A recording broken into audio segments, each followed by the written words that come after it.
well, I don't know how much we can control them to be better human beings, but I wish that my children would become better human beings.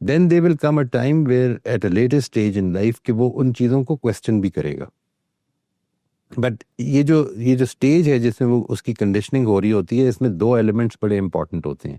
ایک element وہ ہوتا ہے کہ جس میں وہ مجھے دیکھتا ہے اور میرے مطابق کرنا شروع کر دیتا ہے. یعنی آپ اگر consistently without seeing anything at all ایک بچے کو اپنے ساتھ اپنے گھر میں وداؤٹ ایکسپوزنگ ہم, یہ میں صرف تھیوریٹیکلی کہہ رہا ہوں, without exposing the child to anything else, اگر آپ اپنے ساتھ رکھتے ہوئے ایک خاص طریقے پہ میز سے بیٹھے کھانا کھائیں گے تو الٹیمیٹلی بچے نے اسی طرح سے کھانا ہے. جس طرح اس نے زبان سیکھنی ہے اس طرح وہ ایکشن بھی اڈاپٹ کرنا شروع کر دے گا. اس کے لیے وہی پیراڈائم بن جائے گا زندگی کا. اس کے بعد وہ دوسرے ایکسپوجرز میں بھی آئے گا. تو آپ کے لیے جو سب سے پہلی چیز ضروری ہے وہ یہ کہ میں کون ہوں, میں کیا بنوں گا. اس کے لیے اگر میں چاہتا ہوں کہ میرا بچہ ایک طرح کا ہو تو پھر مجھے بھی ویسا ہونا چاہیے, صرف ظاہر میں نہیں, اپنے باطن میں بھی ویسا ہونا چاہیے. لیکن بچے کے سامنے تو بہت سارے لوگ ہیں, تو وہ تو صرف مجھ سے نہیں سیکھ رہا, آج کل کی دنیا میں تو وہ بہت ساروں سے سیکھ رہے ہیں. میں اس کو کنٹرول نہیں کر سکتا. دیکھیے یہی سچویشن ہے کہ میں اس کو یہ تو بتا سکتا ہوں کہ وہ یہ کہ میں کون ہوں, میرے گھر کی انوائرمنٹ کیا ہے, ہم کن چیزوں کو ویلیو کرتے ہیں, کن چیزوں کو ٹھیک نہیں سمجھتے, کن چیزوں کو اچھا سمجھتے ہیں. یہ ساری چیزیں ایک سائلنٹ میسج کے ذریعے سے بچے میں جا سکتی ہیں. اب وہ دوسرے لوگوں سے بھی ایکسپوز ہوگا, وہ دوسری دنیا سے بھی ایکسپوز ہوگا, اور اس کے ذہن میں کچھ سوالات پیدا ہو جائیں گے. وہ آپ سے آ کے یہ پوچھے گا کہ عجیب بات ہے کہ ہم لوگ صرف میز پہ بیٹھ کے ہی کھانا کھاتے ہیں, کچھ لوگ زمین پہ بیٹھ کے بھی کھاتے ہیں, کچھ لوگ صوفے میں بیٹھ کے بھی کھاتے ہیں. Now is the time where you start communicating, where you actually take advantage of the relationship that you have with your child, کہ جدھر وہ آپ سے آ کے یہ بات کرے گا. یعنی وہ بچے نے جیسے جیسے ایکسپوز ہونا ہے دنیا سے, اس کے ذہن میں سوالات پیدا ہونے ہیں. وہ سوالات آپ کے ایکشن سے بھی ریلیٹڈ ہوں گے, آپ کی لینگویج سے بھی ریلیٹڈ ہو سکتے ہیں, آپ کے رویوں سے بھی ریلیٹڈ ہو سکتے ہیں, آپ کے مذہب سے بھی ریلیٹڈ ہو سکتے ہیں. لیکن اگر آپ کا وہ ریلیشن شپ نہیں ہوگا, اگر میں نے اس کو اس چیز پہ انکریج نہیں کیا کہ وہ میرے ساتھ I will have a non-judgmental attitude towards his questions, تو میں اصل میں اس کو ڈسکریج کروں گا کہ وہ میرے ساتھ بات نہ کر سکے. یعنی جب میں کنٹرول کرنے کی کوشش کرتا ہوں, جب میں یہ کہتا ہوں کہ نہیں میں باپ ہوں, میں نے ڈیسائیڈ کرنا ہے, تو پھر وہ مجھے یہ جانتا ہے کہ اس کے گھر میں اس کے سامنے تو مجھے ایسا ہی ہونا پڑے گا. میں اس کے اندر ایک نوعیت کی ڈپلیسٹی پیدا کرنی شروع کر دیتا ہوں اس اپنے رویے کی وجہ سے, کہ جو اس کو برداشت نہیں کر رہا کہ میری پسند کے خلاف بھی کوئی معاملہ ہو. مجھے اس چیز کو اپنے اندر پیدا کرنا ہے کہ relation ship, when I talk about relation ships, تو اس کا مطلب یہ ہے کہ میں اس کے ساتھ وہ ریلیشن شپ رکھوں کہ وہ میرے ساتھ اوپنلی ایک آتھینٹک گفتگو کر سکتا ہوں, without having the fear of being judged اور ریجیکٹڈ. تو اس کو میں پھر بیسکلی آپ بات یہ کریں کہ مجھے اپنے آپ کو تبدیل کرنا ہے. رول ماڈلنگ کے اندر میں نے پریسائزلی میں یہی بات کر رہا ہوں, تاکہ ہمارا ایک تو انوائرمنٹ آ جاتا ہے بیچ میں, اور دوسرا آپ کی جو ریلیشن شپ ہے ان کی جو ڈیپتھ ہے بچوں کے ساتھ وہ ہر طرح سے پیدا ہوتی ہے. بہت شکریہ. آگے چلتے ہیں. ایک سوال ہے, ہم یہ دیکھ رہے ہیں کہ دنیا ایک ٹیکنالوجیکل ریولوشن کے اندر سے گزری ہے, اور آج اے آئی سامنے آ گیا اور آرٹیفیشیل انٹیلیجنس آ گیا, آگے سے پتہ نہیں اور کیا کیا آئیں گی چیزیں. اور یہ ایک لینس سے اگر ہم دیکھیں تو ایسا لگتا ہے کہ دنیا میں جو زندگی ہے وہ اس میں آسانیاں اور پیدا ہو رہی ہیں, مطلب ایز ہو رہی ہیں. اور چیزیں جو ہم نے جو بہت سوچنے کا کام خود کرتے تھے ایک زمانے میں, وہ اب ہم نے کمپیوٹرز کے حوالے کر دیا اور یہ کرتے جا رہے ہیں. تو آگے سے کیا ہوگا کہ یہ جو مینٹل پروسیسز ہیں جو ایک ایفرٹ ڈیمانڈ کرتے ہیں to reach a certain conclusion, اس میں بھی ہم سلو ہوتے جائیں گے اوور ٹائم, بچے جو ہمارے ہیں آگے کے زمانے میں. تو اس صورت میں جب ہم بات کرتے ہیں, لائک پچھلے 2 پروگرامز میں ہم نے کی کہ خدا کو پہچاننے کے لیے ایک انفرنس کا ایک کانسیپٹ چاہیے, اور ہم اپنے ارد گرد کی چیزوں سے انفرنس کرتے ہیں, اور پھر وہ کانٹمپلیشن جو ہے, وہ جو تدبر ہے انسان کے اندر جو پیدا ہوتا ہے, وہ ایک ایفرٹ ڈیمانڈ کرتا ہے. لیکن جو اے آئی اور جو اس طرح کی ٹیکنالوجی آگے سے آ رہی ہے وہ تو اس پروسیس کو اور سلو کر رہی ہے. تو پھر اس صورت میں ہمارا جو اللہ ہے اور ہمارا ریلیجن ہے آگے کی جنریشن کے لیے ریلیونٹ کس طرح سے رہے گا, یا ہماری جو کمیونیکیشن ہے ہم اس کو کس طرح سے تبدیل کریں اس صورت میں؟ نہیں, چیزیں اصل میں جو انسان کی دریافتیں ہیں نا جی, یوں سمجھ لیں انسان کی کیا دریافتیں ہیں. اس دنیا کے قانون میں, اس دنیا کے نظام میں جو چیز وجود میں آتی ہے وہ اصل میں 2 ایجڈ سورڈ ہوتی ہے. یعنی ایسا نہیں ہوتا کہ وہ صرف فائدے بھی دیتی ہے, وہ نقصانات بھی دیتی ہے. یعنی there is a concept of constructive destruction, constructive destruction, creative destruction.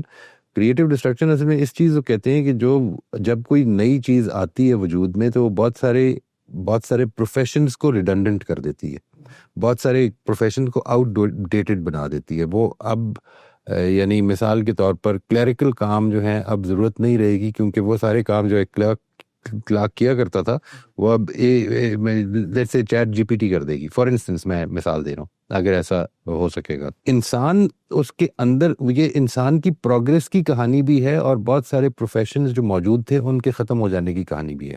Right.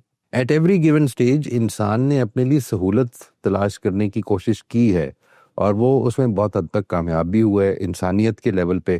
میں ہو سکتا ہے بہت ساری ایفرٹس اس سہولت کی تلاش میں ناکام ہو گیا ہوں، لیکن جنرلی انسانیت گرو کر رہی ہے.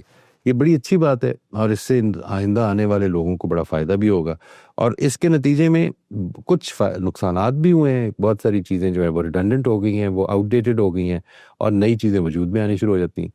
یعنی انسان کو یہ سارے مسائل درپیش ہیں، جو چیزیں اصل میں اس کے لیے سوالیہ نشان بنتی ہیں، چاہے وہ آپ اے آئی کی زندگی ہو، یا انفارمیشن ٹیکنالوجی کا دور ہو، یا انڈسٹریل ریولوشن کا دور ہو، یا ٹیکنالوجیکل ریولوشن کا دور ہو. آپ اصل میں جن چیزوں سے گزر رہے ہیں وہ یہ کہ آپ کی وہ جن چیزوں کو ہم نے کہا کہ وہ ہماری اس دنیا کے نظام میں کچھ ویکیومز ہیں، کچھ کلوزرز کی کمی ہے، دنیا کی کہانی کمپلیٹ نہیں ہوتی ہے. وہ اپنے لحاظ سے انکمپلیٹ کہانیاں چلتی رہیں گی. اچھا. یعنی جو چیز انسان کو خدا کی طرف متوجہ کرتی ہے وہ اس دنیا محض اس دنیا کی کمپلیشن یا اس دنیا کا شاندار نظام نہیں ہے، وہ تو صرف ایک کریٹر کا بتاتی ہے نا. اصل میں جو مذہب کی ضرورت بنتی ہے، جدھر کہ انسان خدا کے ایٹریبیوٹ سے ریلیٹ کرتا ہے، وہ ویکیومز ہیں کہ جدھر اس کے اندر سوالیہ نشان پیدا ہوتے ہیں. سوالیہ نشان کا مطلب یہ ہے کہ زندگی کے پہلو اصل میں یوں نہیں تھا صرف کہ میرے پاس جاب نہیں تھی یا جاب تھی تو مجھے مسئلہ بنا. میں کسی سے محبت کرتا تھا، اس کے دل میں محبت ہی نہیں، میں پوری سنسیریٹی سے کرتا تھا، میں نے ایک کام کے لیے پوری جدوجہد کر دی لیکن میں اس کو اچیو نہیں کر سکا. میں نے فصل لگائی، اس کے لیے بیج بویا، اس کے لیے کھاد ڈالی، اس کو پانی وقت پہ دیا، لیکن این جب وہ پوری طرح سے تیار تھی تو فصل برباد ہو گئی. یعنی یہ سب کچھ ہے اس دنیا کی کہانیوں میں. یہ ریالٹی کی بات ہم کر رہے ہیں، یہ کوئی ہم افسانوی بات نہیں کر رہے ہیں. These are realities of life. اس کے اندر اچھا کرنے کے نتیجے میں لازماً اچھا نہیں ملتا. دس از اے ریالٹی آف لائف. اس کے اندر برا کرنے سے لازماً برا نہیں ہوتا. یعنی آپ 60 لاکھ آدمی ایک آدمی مار دیتا ہے اور اس کے بعد پوری دنیا اس کو پکڑنے نکلتی تو پکڑ نہیں پاتی. یہ سب کچھ اس دنیا کی ریالٹیز ہیں. یہ وہ سوالات ہیں جو ویکیومز ہیں. یہ وہ آپ کے خیال سے یہ سوالات رہیں گے؟ یہ سوالات آپ مطلب آپ کو ایسا نظام بنائے کہ یہ سوالات ختم ہو جائے، پھر تو ریلیجن ریڈنڈنٹ ہو جائے گا. یعنی پھر کوئی پرابلم نہیں ہے مجھے. اصل مسئلہ جو ہے وہ یہ کہ کچھ مثال کے طور پر یہ ایجنگ ایک ایشو ہے میرا. میرے سے مراد ہے انسانوں کا ایشو ہے. میں when I look at the life through the faith of through the lens of faith تو مجھے تو اس کا جواب مل گیا ہے. اس لیے I don't have a depressive thought because I'm aging. یا مجھے اگر یہ پتہ چلے کہ میری موت اب قریب آ رہی ہے تو مجھے اس سے کوئی ڈپریشن نہیں ہوتا ہے. میرے لیے اس میں جو سہارا ہے وہ اصل میں میرا وہ لینز آف فیتھ ہے. ایک دوسرے آدمی نہیں کچھ اور ہو سکتا ہے، مجھے اس پر کوئی پرابلم نہیں ہے. لیکن جو چیز امپورٹنٹ ہے وہ سمجھنے کی ہے وہ یہ کہ یہ وہ ویکیومز ہیں. اٹ از ناٹ اباؤٹ کہ میں یہ کام کر رہا ہوں یا میری سہولت کی کمی ہے یا سہولت ملی ہوئی ہے. یہ ویکیومز برقرار ہیں. نہیں، لیکن میرا سوال اصل میں یہ تھا کہ اگر ہماری ایک ذہنیت اس عادی نہ رہے سوچنے کی ایفرٹ لگانے کی، تو پھر وہ خدا تک کس طرح سے سوچ کے پہنچ سکتے؟ دیکھیے ہمیں بہرحال اس شاندار ترقی کے بعد مزید سوچنا پڑے گا، اس لیے کہ ہم نے کمانا تو پھر بھی ہے. اب اس کے لیے میں نے اپنی کریٹیوٹی کو کیسے یوز کرنا ہے، اس کے لیے مجھے اپنے ذہن کو استعمال کرنا پڑے گا. ادروائز اگر میں نہیں استعمال کر رہا تو میرے کام جو ہیں وہ آؤٹ ڈیٹ ہونے شروع ہو جائیں گے. میں کما نہیں پاؤں گا، چاہے وہ میں جرم ہی کی بہترین شکلیں پیدا کرنے کی کوشش کروں، برائی ہی کی بہترین، لیکن I'll have to be creative. I'll have to think about it. انسان کی جو یہ کیپیبلٹی ہے کہ وہ سوچے اور اپنی ہائر انٹیلیجنس کو یوز کرے، یہ کبھی آؤٹ ڈیٹ نہیں ہونی. ٹھیک ہے نا جی. اور اسی کے نتیجے میں وہ خدا تک پہنچتا بھی ہے.